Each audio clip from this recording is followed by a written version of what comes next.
అందరికీ నమస్కారం. అయ్యప్ప స్వామి గురించి మన మనసులో ఎన్ని అనుమానాలు, ఎన్ని ప్రశ్నలు. క్షీరసాగర మదనంలో వచ్చిన మోహినికి కలియుగంలో అవతరించిన అయ్యప్పకు అసలు సంబంధం ఉందా? దేవుళ్లకు కూడా మనుషులలాగానే సంసారం ఉంటుందా? అంతేకాదు, ఇద్దరు పురుషులు ఒక బిడ్డకు జన్మనివ్వడం ఏంటి? అయ్యప్ప స్వామి నైష్టిక బ్రహ్మచారి అయితే ఆయన పక్కన పూర్ణ పుష్కలాలు అనే ఇద్దరు భార్యలు ఎవరు? పురాణాల్లో ఎక్కడా కనిపించని అయ్యప్పని ప్రపంచం ఎలా నమ్ముతుంది? పరశురాముడు సృష్టించిన కేరళకు ఎందుకు ఆ భయంకరమైన శాపం? 41 రోజుల దీక్ష వెనుక ఉన్న ఆధ్యాత్మిక రహస్యం ఏమిటి?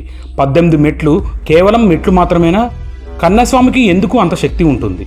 10 నుండి 50 ఏళ్ల మధ్య ఉన్న ఆడవారు శబరిమల వెళ్లకుండా ఉండడానికి గల కారణం ఏమిటి?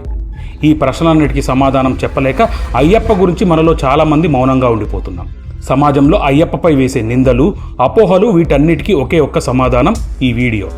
ఈరోజు నేను మిమ్మల్ని అయ్యప్పకు సంబంధించిన యుగయుగాల నాటి అసలు కథలోకి తీసుకువెళ్ళబోతున్నాను. ఈ వీడియో చూశాక మీకు అయ్యప్పపై ఉన్న అనుమానాలు, విమర్శలు అన్నీ తీరిపోతాయి. సరే మరి ఇంకెందుకు ఆలస్యం, వెల్కమ్ టు MAK ఫ్యాక్ట్స్.